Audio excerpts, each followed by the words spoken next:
तो तू तैयार है, जो न मांगे उससे तू बेजार है। मा आताकुम रसूल फखुदूह वा मा नाहाकुम আনহু ফান্তাহু। রহমতের নবী সম্পর্কে আল্লাহ রাব্বুল আলামিন গোটা জাতি সফলতার ঠিকানা দিয়ে দিলেন।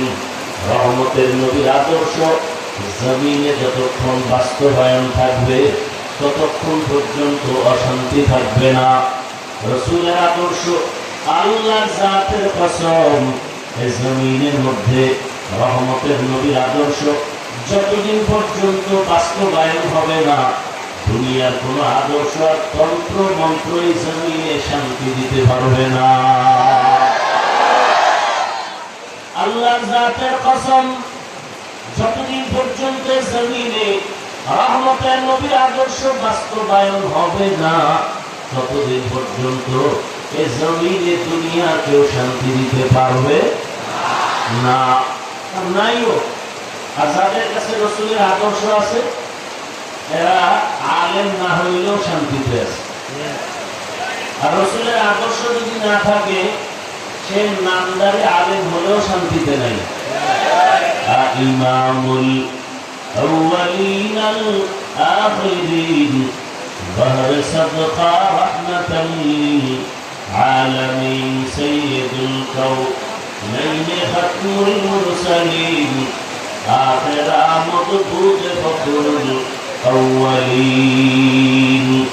রহমতের নবী জমিনে যখন আসলেন, ওই সময় অন্যায় করে মানুষ কন্যা সন্তান হলে বাবা লজ্জা পায়, সমাজে মাথা উঁচু করে না। লজ্জা পাইয়া বাবা নিজের সন্তান কন্যাকে হত্যা করে ফেলে।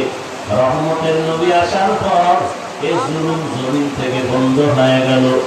রহমতের নবী আসছেন, মানুষের মধ্য থেকে অন্যায় অত্যাচার বন্ধ হয়ে গেল।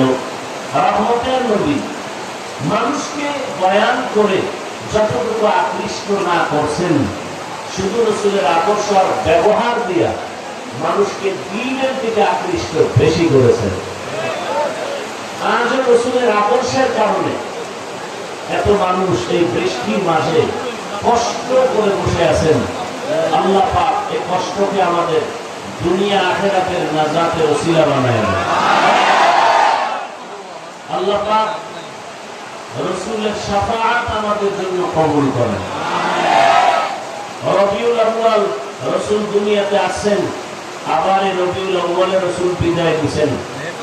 নবীর জন্ম মোবারক নিয়ে অনেক আলোচনা আমাদের দেশে চলতে চলতে মাস শেষ, আলোচনাও এখন শেষের দিকে। শুধু রাসূলের জন্ম মোবারক না, বরকতের নবী দুনিয়াতে আসেন, আসার পরে এই রবিউল আউয়ালে আল্লাহ পাক রাসূলের বরকতে 4টা নিয়ামত আমাদেরকে দান করেছেন। কতটা? 1 নম্বর নিয়ামত বেলাদাতুন নবী, দ্বিতীয় নিয়ামত রিসালাতুন নবী, তাও রবিউল আউয়ালে। তৃতীয় নিয়ামত হিজরাতুন নবী, চতুর্থ নিয়ামত ওয়াফাতুন নবী। রহমতের নবী দুনিয়াতে আসার বরকতে আল্লাহ নিয়ামত দান করেছেন। আল্লাহ পাক রব্বুল আলামিন আমাদেরকে চ্যালেঞ্জ দিয়ে বলছেন, রহমতের নবীর আদর্শ তোমাদের জন্য উত্তম আদর্শ। রহমতের নবীও বলেন, বিদায় বেলা আমি দুটো জিনিস রেখে গেলাম, এই দুইটা জিনিস যারা আঁকড়ায় ধরবে তাদের ঈমানও যাবে না, সম্মানও যাবে না। এরা দুনিয়ার বাদশা, পরকালের জীবনেও তারা বাদশা।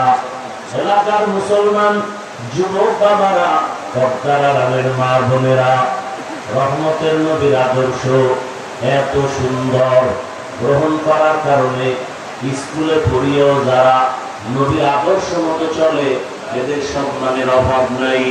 কলেজে লেখাপড়া করে রাসূলের আদর্শ মেনে যারা চলে, এদের সম্মানের অভাব নাই। চাকরি যারা করে রাসূলের আদর্শ মেনে চলে, এদের সম্মান এখনো আছে। ব্যবসা যারা করে রাসূলের আদর্শ মেনে চলে, এদের সম্মান ইজ্জত এখনো আছে। কারণ রাসূল চ্যালেঞ্জ দিয়ে গেছেন, দুনিয়াতে যত আদর্শ সব আদর্শগুলো নাপাক, একমাত্র রহমতের নবীর আদর্শই হলো পাক। রহমতের নবীর আদর্শে কোনো গালি নাই, রহমতের নবীর আদর্শে কোনো হিংসা নাই, রহমতের নবীর আদর্শের মধ্যে কোনো মিথ্যা বলার সুযোগ নাই। রহমতের নবীর আদর্শ গ্রহণ করলেই দুনিয়ায় বাদশাহ, আখিরাতেও বাদশাহ।